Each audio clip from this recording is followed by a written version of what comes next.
Sherlock! I did a boo-boo! Ah, Holmes, there you are.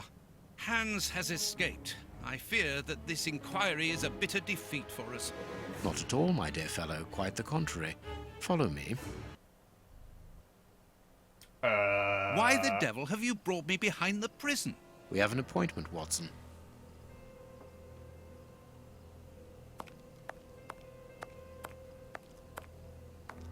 Look who is waiting for us.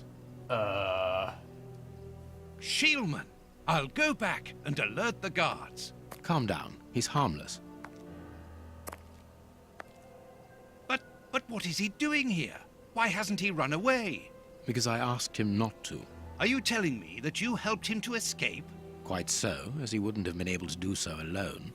But how? And why? He's a dangerous madman. Holmes, you've made me an accomplice in this escape. You owe me some explanation. And you will have them.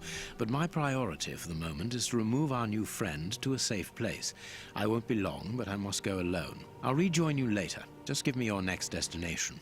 Very well. I suppose you know what you're doing. How could you doubt it? Here, take the notes. They will help you when you write up the account of our visit to Westgate. So, where do I find you? The next step of our investigation should take place in the Whitechapel area. Good. Go then, and I'll rejoin you there.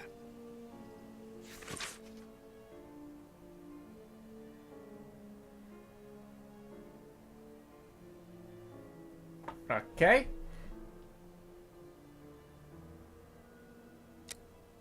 The key to the escape was actually Han Shen's fountain pen. I discovered a note inside Shun's locker. I can quote it for you from memory.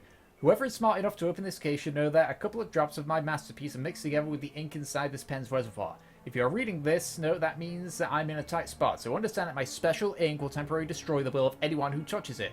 Therefore, you have a few precious seconds during which you can shape the subject's will. If you recognize my genius, use the knowledge to get me out of the embarrassing situation that I'm undoubtedly in.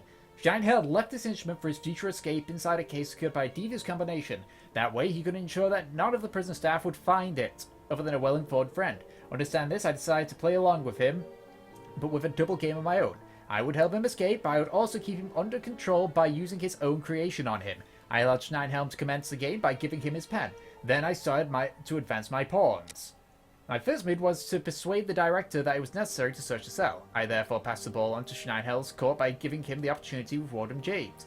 He did not waste it. He coated the bars of his cell with the poisoned ink, and Warden James, whose hands were contaminated, was under his control for a few seconds. He discreetly and quite simply ordered James to give him the keys. The ball was then back in my court. Now I had to find a way of neutralizing Warden O'Sullivan, who was to be the basement guard. As we discovered when we found Miss Panis's duty sheet, I must admit that the young warden helped me enormously by asking me to sign the prisoner's visitor's book. I absorbed the tale, I went over the choreography of defense in my mind, and I remarked that Holmes had already signed the visitor's book before giving Scheinhelm his pen. He replied in the most annoyed tone, exactly how I anticipated it. And it was because of that I managed to get a step ahead in my game with Scheinhelm. I was leading the race, and all the while he believed it to be the other way around. Scheinhelm did not suspect that I had already used his poison, and thought that O'Sullivan, being asleep, was a godsend. He therefore was not suspicious about the letter of reference that he found inside the warden's pocket. Holmes then returned to the point at which he had broken from his tail, to point me out for my lack of persistence to my remark. But do not put the cart before the horse, Watson. Do let me continue. So, by merely touching the fresh ink upon the page of the visitor's book, O'Sullivan was under my control. I suggested a state of advanced drowsiness, but ordered him not to do anything immediately. Just sufficient for him to unable to resist a siesta. God, there is a lot of talking here. A siesta during his guard duty. Later, after the change of the guard, Schneihel used the keys to let himself out of his cell. He hit the sleeping O'Sullivan over the head and exchanged his prisoner's uniform for the warden's. Then he created his mercury by using ingredients I had gone to him. Sugar from Miss Patterson's tea tray. What? Brighton's barracuda soda, potassium nitrate from the guard's room, and sulfur from a few matches. He used the keys again to free the Flint brothers. Two ruffians leapt at each other's throats and made the very dickens of a noise. He had the very diversity he needed to leave the high security area. In that moment, when you entered the game, Watson, thinking that you were helping O'Sullivan, you allowed Hans Scheinhelm to open the corridor annex bars by throwing him the keys. You fucking idiots. On my side, I opened the second lock by turning the alarm on again. In light of Holmes' explanation, I began to see my actions during this episode from quite another angle. I was troubled by the way that he had used me without my having an idea at the time of duplicity of my actions. I interrupted his monologue to refer to the guards who were not realizing what was happening and who were occupied with restraining the Flint brothers. Holmes continued, exactly. So there was now only one obstacle in front of Schneiderhelm, Wood and Brighton on the reception desk at the front of the building. I interrupted him again. But it was the director who summoned him, so instantaneously, Holmes. You wouldn't have had me believe that he was an accomplice in the escape. Of course not. I provoked the director's rage towards Brighton. Too impatient, I could not stop myself from asking how.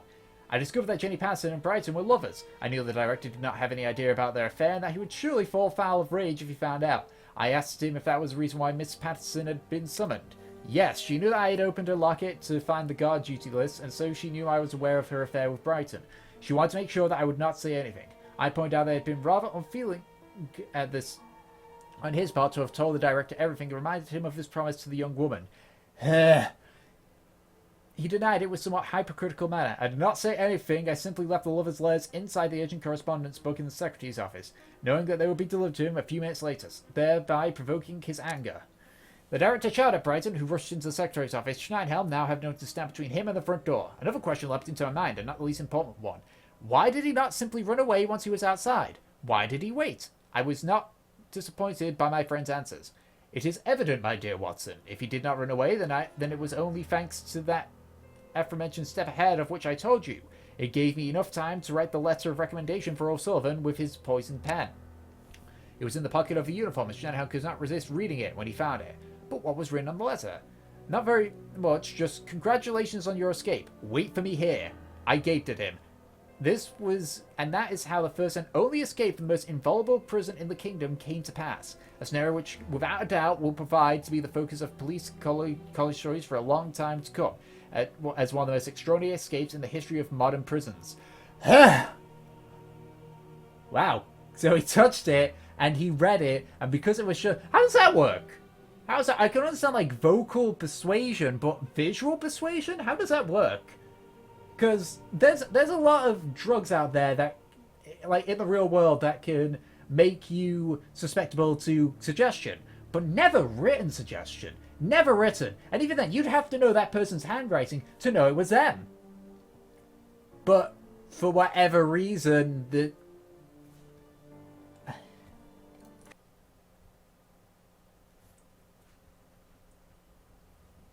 there's something I'm not getting here. And it's making my brain hurt already. A lot. A hell of a lot.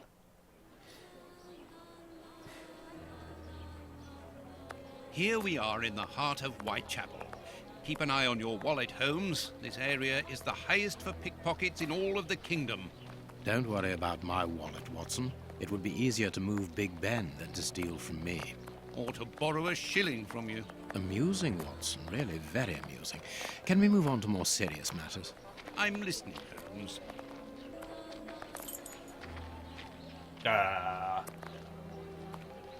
What should we do next, Holmes? I don't know. I was hoping you would know. Alright, Governor. Alright, top of the morning. Isn't this where I live, though? Or it's just a horse and carriage? Hello, horsey. Hello. Hello. And you are very shiny. You're a very shiny horsey. And your eyes are giants. I mean, I know horses have got big eyes, but just... Damn, why is that mane so shiny? Horses have fur. Or... Queue up like everyone else. They'll only hire the first one anyway. Alright. Hello. There's nothing. Oh, what misery. Oh, woe is you. Alright. You got anything? No. You got a top hat like me. I like your top hat. But mine's better. Because I'm Sherlock Holmes. Whew. What's this? That's just a piece of paper. Alright.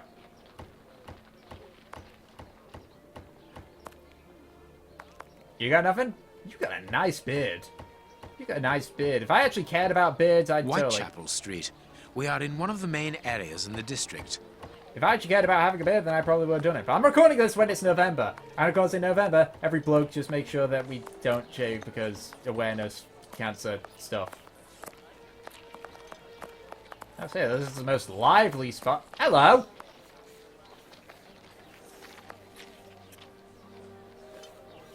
How did he not eat that? Here's the public dispensary that we're looking for. How did he not eat all that like that? With that, who that, what that? Okay. Top of the morning.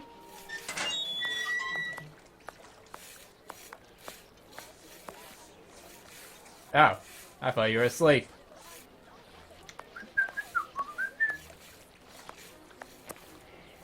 I'm starving. Help me, for pity's sake. Welcome to Victoria, London. I'm starving. Oh, well, you're a lot older Help than me, you look for from the back. pity's sake. You're a lot older than you look from the back there. Hello? Okay, I can take it. I can. I don't like the idea of that. I don't like the idea of my fingernails going near anything that could potentially lift them away from my fingers. So just so yeah.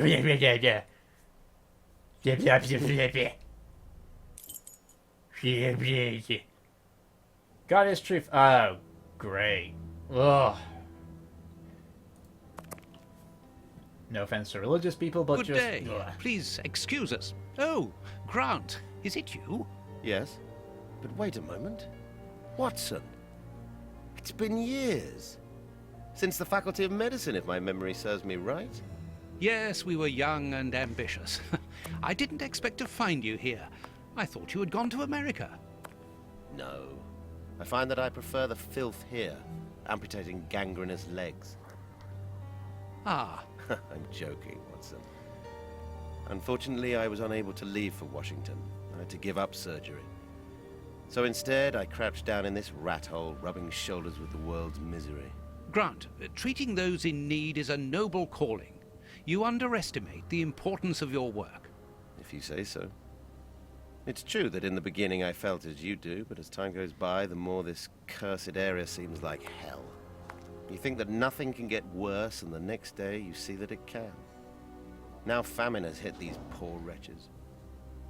One can't always do as one might prefer when one is a doctor. Grant, I'd like to introduce you to Sherlock Holmes. One is Nice to amused to meet see you. one.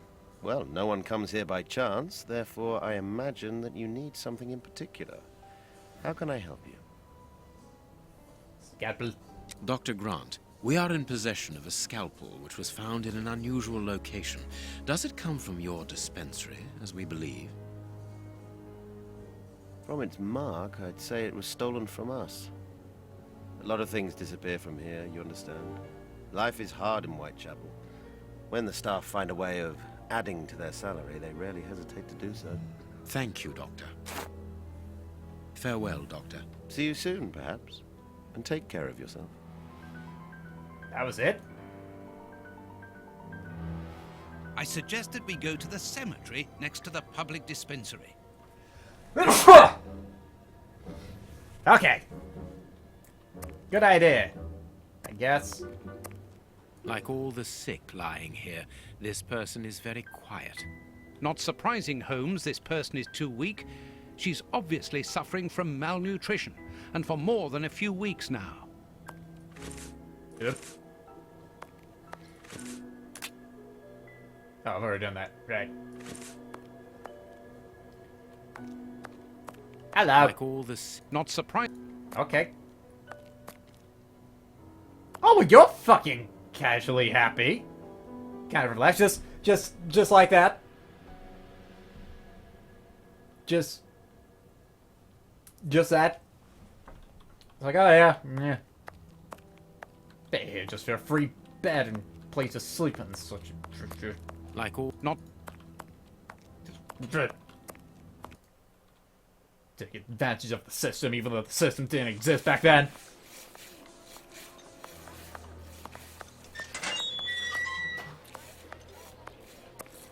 Ooh, what's this? A circulating soup kitchen. Ooh, this looks cool. They really had these back in Victorian times? Oh, it's not self-driven. Oh, that would just be cool if it was. That would just be awesomely cool if that was just self-driven. Oh, that's cool. Victorian stuff is cool. Steampunk is cool. Hello. I'm stuck. You just said the same thing as the one over there. Hello. Buy my flowers, my lord, for your dear departed. I happen to know that nobody in my family, well, they probably did. Actually, what am I talking about? Of course my ancestors died in Victorian times. I just don't know what the fuck where. You gotta keep in mind this was like 200 years ago. I don't fucking know how far Cemetery it is is. the very image of Whitechapel. Sinister, frightening, and ill-kept. What a terrible place for one's final rest. At least hunger no longer gnaws at them. So I think as far back as I know about my entire family, it's like the World War One, maybe? But that's about it. I don't know anything about my family. Woo! Through the generosity of Prince Woodville, a new distribution of soup is being arranged within the Whitechapel area. This voucher is valid for a meal 9th September in any distributed area. Curs, don't forget to pick up the tools at the cemetery and don't be late this time. Grape 8. A leaflet for the soup kitchen. This leaflet is dated for the day after tomorrow. The tickets for the soup kitchen are given out on the same day. Only somebody who works there could have written on it. So what, do I give that to somebody? Do I give that? Do I give that to somebody? Am I just like, here, I'm a nice person, you eat? Is this all I was... Watson? You're not gonna do telephone shit, are you? Let's look for a Oh, okay. Okay. So I just come here for one thing, and... Okay. That's kind of pointlessly making it... If I remember correctly, I can change the view, can't I? Oops. Can I? Oh wait, it's... Yeah, there we go. I can turn it into a point and click. Or a third person. I'm going to stick with first person though.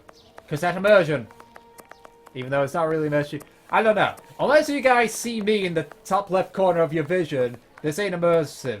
Oi, oi! We're giving out free soup after Mass, right here. Don't hesitate. Come get yours. All thanks to Prince Woodville's kind generosity.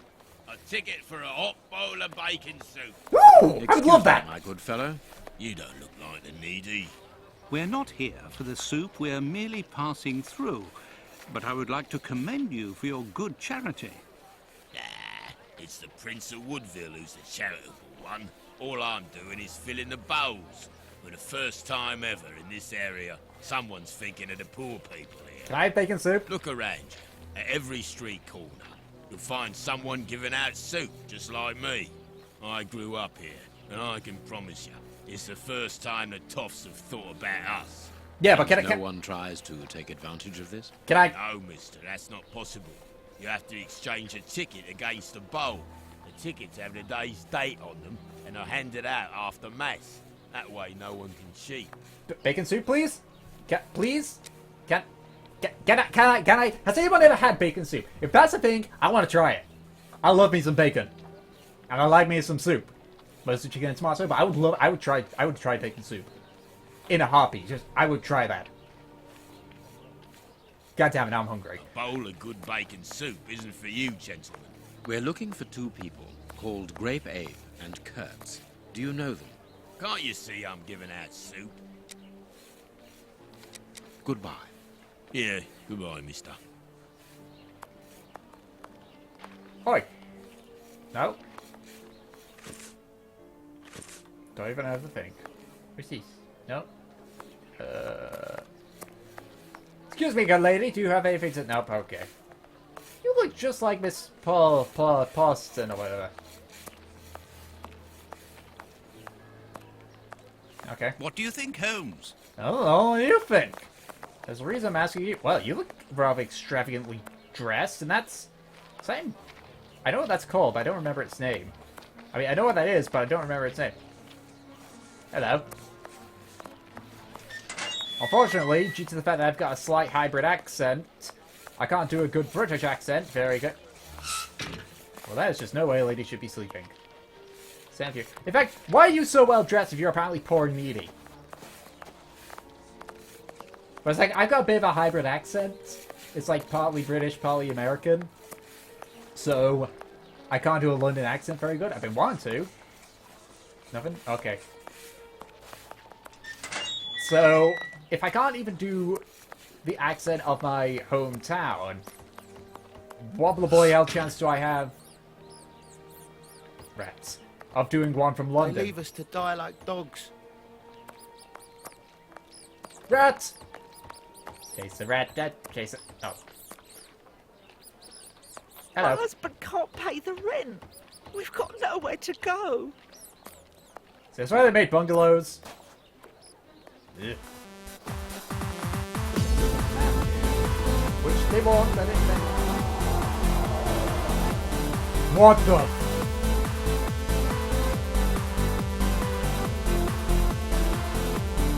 Oh, I don't like you. God among men because we found some special technology. You know what's gonna happen? Whatever technology it is, it's gonna have a weakness because obviously it's experimental. It's experimental technology.